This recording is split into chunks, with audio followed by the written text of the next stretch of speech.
السلام علیکم ورحمۃ اللہ وبرکاتہ نحمده ونصلي على رسوله الكريم اما بعد فاعوذ باللہ من الشیطان الرجیم بسم اللہ الرحمن الرحیم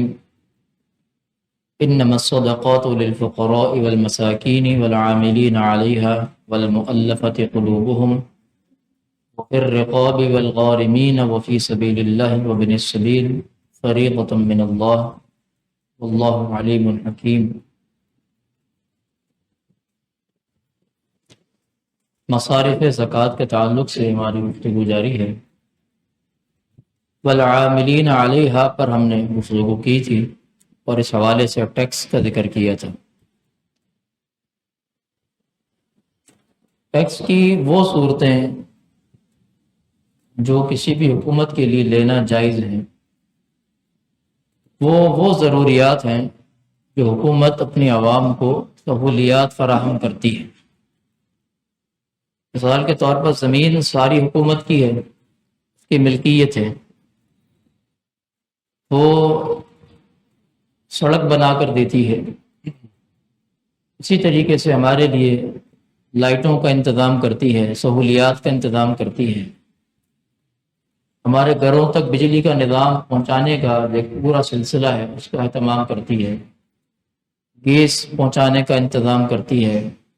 تو دیگر جو ضروریات زندگی ہیں ان کو مہیا کرنے کے لیے جتنے بھی اسباب اور وسائل درکار ہوتے ہیں ان سب کے لیے حکومت محنت اور کوشش کرتی ہے۔ اس چیز کا کرایہ یا اس کا ٹیکس اگر حکومت وصول کرتی ہے تو یہ اس کے لیے جائز ہے، اس لیے کہ اس کے پیچھے اس کا ایک خطیر سرمایہ ہے جو لگ رہا ہے، اگر وہ اس کو وصول نہ کرے تو یہ 100% خسارہ۔ اس خسارے کو پورا کرنے کے لیے جو ضروریات زندگی بنیادی جو حیثیت رکھتی ہے انسانی زندگی کی، ان کو مہیا کرنے کے لیے اور اس کو جاری رکھنے کے لیے، اس میں بہتر سے بہتر طریقہ کار اختیار کرنے کے لیے اگر حکومت کوئی ٹیکس لیتی ہے تو یہ اس کے لیے جائز ہے۔ اس کے علاوہ وہ غیر ضروری چیزیں، غیر ضروری ٹیکس، جیسا کہ خود حکومت کی اپنی شاہ خرچیاں، وزیروں کی فوج ظفر موج، جو کام 5 آدمی مل کر بڑی آسانی کے ساتھ کر سکتے ہیں، اس کے لیے 15 20 آدمیوں کو بھرتی کرنا وزارت کے نام پر، اور پھر ان کے سارے معاملات، لاکھوں میں ان کی تنخواہیں، پھر ان کی ساری آسائشیں سہولیات، پھر ان کے پروٹوکول، پھر ان کی ساری عیاشیاں، پھر ان کے سفری اخراجات، پھر ان کے گھر، وہ سارا ان کو ظاہر عوام کے ٹیکسوں کے اوپر جاتا ہے، عوام کے ٹیکسوں کے اوپر پلتے ہیں، وہ ساری ان کی جو عیاشیاں جو ہائی لیول کی، اسٹینڈرڈ سے بھی اوپر کی، دنیا کے امیر ممالک کے اندر بھی شاید وہ ذرا اتنی عیاشی نہ کرتے ہوں جتنے ہمارے غریب ملک کے جو چھوٹے وزراء، جو چھوٹے قسم کے، وہ عیاشیاں کرتے ہیں۔ تو اس قسم کی عیاشیوں کے لیے ٹیکس لگانا یا اپنے حکومت کے بہت زیادہ اخراجات جس طرح کے ہوتے ہیں ان کو پورا کرنے کے لیے ٹیکس لگانا، یہ ظالمانہ ٹیکس ہیں جس کی شریعت نے شدید مخالفت کی ہے۔ اس حوالے سے کئی بے شمار احادیث ہیں اللہ کے نبی علیہ السلام کی، ہم بعض ایک کا خالی ذکر کریں گے۔ صحیح مسلم کے اندر حدیث ہے اللہ کے نبی علیہ السلام نے اس واقعے کے پس منظر میں، جس میں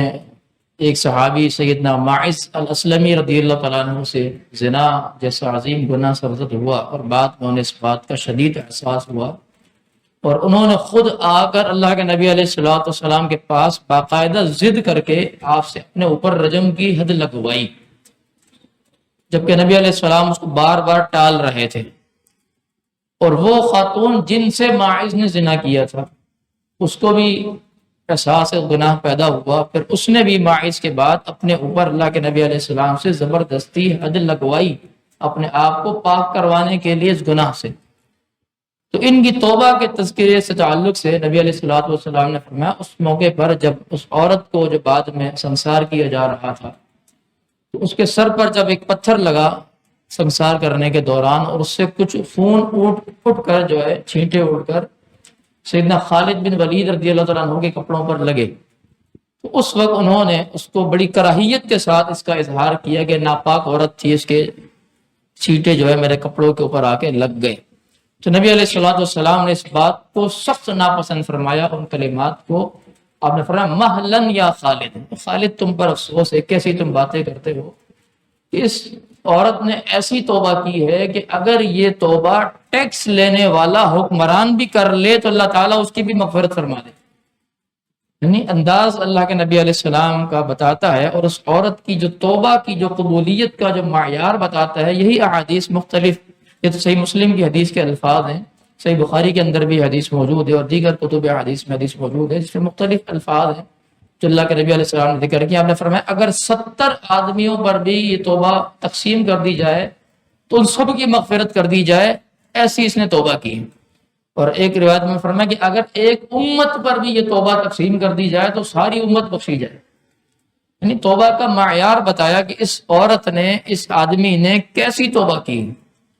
تو اس سے معلوم یہ ہوتا ہے کہ ٹیکس لینے والے آدمی کا گناہ، حکمران کا گناہ اس قدر زیادہ ہے کہ اس کو ایسی توبہ کرنی پڑے گی جیسی ماعز نے اور غامدی عورت نے توبہ کی تھی، کہ اپنے آپ کو قتل کروا لیا، رجم کروا لیا احساس گناہ کی شرمندگی کے دباؤ تلے. اتنا بڑا گناہ ہے اور اتنی بڑی اس کی سزا ہے. اس لیول پر جا کے اگر یہ ٹیکس لینے والا حکمران توبہ کرے تو اللہ تعالیٰ اس کی توبہ قبول کرے گا، وگرنہ کسی عام توبہ سے اللہ اس کی توبہ بھی قبول نہیں کرے گا. اس سے اس کی گناہ کی ہلاکت خیزی کا اندازہ ہوتا ہے. اور ایک اور حدیث میں مصنف ابن ابی شیبہ کے اندر حدیث موجود ہے، نبی علیہ الصلوۃ والسلام کا فرمان ہے ٹیکس لینے والا جنت میں داخل نہیں ہوگا. اور اس کی پھر آپ نے وضاحت فرمائی کہ عشارن، لوگوں سے عشر وصول کرنے والے، کیونکہ زمانہ جاہلیت میں ایک رسم تھی، جو بھی شخص مال تجارت باہر سے لے کر آتا تھا اپنے ملک کے اندر تو اس وقت اس سے عشر کے نام سے ٹیکس وصول کیا جاتا تھا. تو یہ زمانہ جاہلیت کی ایک رسم تھی جسے اسلام نے آ کے ختم کیا، اس ظالمانہ نظام کو. جتنے بھی قدیم اسلام کے جو ظالمانہ ٹیکس وصولی کے جو بتے کے اور خراج کے جو طریقہ کار تھے سب کو اسلام نے ختم کیا اور زکوٰۃ کا نظام قائم کیا. تو یہ ٹیکس وصول کرنے والے، ان کے بارے میں نبی علیہ السلام نے فرمایا کہ یہ جنت میں داخل نہیں ہوگا. تو کتنا بڑا یہ کبیرہ گناہ ہے ٹیکس کی وصولی. ہاں ضروری جو اخراجات کے پورے کرنے کے لیے حکومت اگر ٹیکس لیتی ہے تو یہ جائز ہے، کیونکہ وہ سروس مہیا کر رہی ہے. اگر نہیں لے گی تو اس میں اس کا خسارہ ہے. اس سے بڑھ کر اس سے ٹیکس لینا یہ ظالمانہ چیز ہے. اور اس کے علاوہ والعاملین علیہا والمؤلفۃ قلوبہم، اس کے بعد جو مصرف اللہ تعالیٰ نے ذکر کیا ہے وہ تالیف قلبی. تالیف قلبی سے مراد یہ مصرف بھی بڑا وسیع ایک مصرف ہے جو شریعت نے ذکر کیا ہے، مؤلفۃ قلوبہم، جس کو ہم سادہ اردو زبان میں کہتے ہیں تالیف قلبی. کسی کی دل جوئی کے لیے، کسی کی حوصلہ افزائی کے لیے، اسلام پر اس کو ثابت قدم رکھنے کے لیے اس کے اوپر مال خرچ کرنا، تو ایسے شخص کو بھی زکوٰۃ کے مال میں سے دیا جا سکتا ہے. اب اس کی بہت ساری صورتیں ہیں، نبی علیہ السلام کے دور میں بھی اس کی کچھ صورتیں موجود تھیں، کچھ ہمارے دور کے اندر بھی موجود ہیں. آپ بعض اوقات ایسے شخص کے اوپر بھی مال خرچ کرتے تھے زکوٰۃ کا جو کہ ابھی مسلمان نہیں ہے، کسی علاقے کا سرپرست ہے، علاقائی سربراہ ہے، حکمران، اس کے اوپر مال خرچ کرتے تھے زکوٰۃ کے مال میں سے، تاکہ جو اس کی رعیت کے اندر، جو جس علاقے کے اندر رہتے مسلمان ہیں لیکن حکمران جو ہے وہ کافر، کہ کہیں وہ اپنی حکومت کے بل پر، اپنی قوت کے بل پر مسلمانوں کو کسی تکلیف کے اندر، کسی آزمائش میں گرفتار نہ کرے، انہیں تنگ اور پریشان نہ کرے. آپ اس کی دل جوئی کے لیے اس کو زکوٰۃ کے مال سے اس کے اوپر خرچ کیا کرتے تھے تاکہ مسلمان اس کے شر سے محفوظ رہے. یہ بھی تالیف قلبی کی ایک صورت ہے. اسی طریقے سے کوئی ایسا شخص جو غیر مسلم ہے، ابھی مسلمان نہیں ہوا، لیکن اس کے دل میں اسلام کے لیے کہیں نہ کہیں نرمی موجود ہے، اگر آپ تھوڑی سی اس کو دعوت دیں، تھوڑی سی اس کی دلجوئی کریں، وہ ضرورت مند بھی ہے، اور آپ یہ مال زکوٰۃ کے اس کے اوپر خرچ کریں اور اس کی ضرورت پوری کر دیں، تو عین ممکن ہے کہ وہ اسلام بھی قبول کر لے. ایسے شخص کو بھی زکوٰۃ کا مال دیا جا سکتا ہے جو کہ فی الوقت مسلمان نہیں ہے، لیکن زکوٰۃ کے مال سے آپ اس کی ضرورت پوری کر دیں. اس مال سے اگر وہ اپنی ضرورت کو پوری کرنے کے بعد اسلام قبول کر لے تو اس امید کے اوپر بھی اس کے اوپر مال خرچ کیا جا سکتا ہے. اسی طریقے سے وہ نو مسلم حضرات جو اسلام تو قبول کر چکے لیکن اب چونکہ غریب ہیں یا امیر تھے اسلام لانے سے پہلے، لیکن اب ہمارے ہاں جیسے ہوتا ہے عام طور پر کوئی عیسائی ہے، کرسچن ہے، ہندو ہے، مسلمان ہو جاتا ہے، کسی مسلمان کی دعوت پر مسلمان تو ہو جاتا ہے، لیکن اب گھر والے بائیک آؤٹ کر دیتے ہیں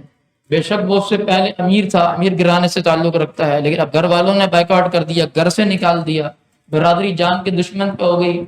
تب ایسے شخص کی مالی معاونت کرنا، ایسے شخص کو مالی مدد فراہم کرنا تاکہ وہ اپنے آپ کو اسلام پر قائم رکھ سکے، کہیں ایسا نہ ہو کہ وہ دباؤ میں آ کر یا مالی بدحالی سے گھبرا کر پھر سے ارتداد کی طرف چلا جائے اور اپنے پرانے مذہب کی طرف چلا جائے۔ ایسے شخص کے لیے بھی زکوٰۃ کا مال خرچ کر کے اس کی معاونت کی جا سکتی ہے، اسے جو ضروریات زندگی جو آگے اس پہ پیش آنے والی ہیں اس میں اس کی مدد کی جا سکتی ہے۔ اسی طریقے سے کوئی بھی ایسا شخص جو بے دین ہے، لا دین ہے، غریب ہے، اب ضرورت پڑ گئی، اب ہے تو وہ لا دین، لیکن اگر آپ کے زکوٰۃ کے مال کے خرچ کرنے سے اس کی اسلام کی طرف رغبت پیدا ہو سکتی ہے، دین کی طرف رغبت پیدا ہو سکتی ہے، ساتھ میں آپ اسے کچھ دعوت بھی دیں، تو اگر ایسی امید موجود ہو تو ایسے شخص کے اوپر بھی مال خرچ کیا جا سکتا ہے، اسے بھی زکوٰۃ کے مال سے دیا جا سکتا ہے۔ ہاں، لیکن وہ لوگ نہیں، اس سے مراد جو کٹر کافر ہیں، اسلام کے دشمن ہیں، ایسے لوگوں پر مال خرچ کرنا یہ جائز نہیں ہے۔ تالیف قلبی کی اس صورت میں شریعت نے کافروں کو بھی شامل کیا اس امید پر اور اس شرط پر، جب یا تو ان سے اسلام لانے کی امید موجود ہو، یا اسلام سے ان کو مسلمانوں سے تحفظ دلانا مقصود ہو، یا پھر یہ کہ اگر وہ مسلمان ہو چکے ہیں تو ان کے اسلام پر ان کو ثابت قدم رکھنا مقصود ہو۔ آج کل ہمارے ہاں عیسائی مشینریز جو ہیں بہت زیادہ کام کرتی ہیں، خاص طور پر جو غریب علاقے ہیں سندھ کے اندر اور بلوچستان کے اندر، اس طرح کے جو ہمارے پسماندہ جو علاقے ہیں، یہ عیسائی مشینریز یہاں پر بہت زیادہ کام کرتی ہیں، اور اسی طرح قادیانی مشینریز جو ہیں، اور اسی طرح دیگر جو کافرانہ جو ارتدادی سرگرمیوں میں جو ملوث NGOs ہیں، یہ بہت زیادہ کام کرتی ہیں ان کی غربت سے فائدہ اٹھا کر، کہ غریب ہیں ان کی مالی معاونت کی جائے اور انہیں اپنے مذہب کی دعوت دی جائے اور اسلام سے ان کو مرتد کر دیا جائے۔ ان کے مقابلے پر ایسے علاقوں میں خاص طور پر جا کے اپنا مال خرچ کرنا تاکہ ان کی مالی معاونت ہو اور وہ اسلام پر قائم رہ سکیں اور اپنی ضروریات زندگی جو ہیں اس کو پورا کر سکیں، اور اس غیر اسلامی جو ارتدادی سرگرمیاں ہیں ان سے اپنے آپ کو بچا سکیں، تو ایسے لوگوں کے اوپر بھی مال خرچ کیا جا سکتا ہے۔ اللہ تعالیٰ سے دعا ہے اللہ تعالیٰ ہمیں سمجھنے کے عمل کرنے کی توفیق عطا فرمائے۔ سبحان ربک رب العزۃ عما یصفون وسلام علی المرسلین والحمد للہ رب العالمین۔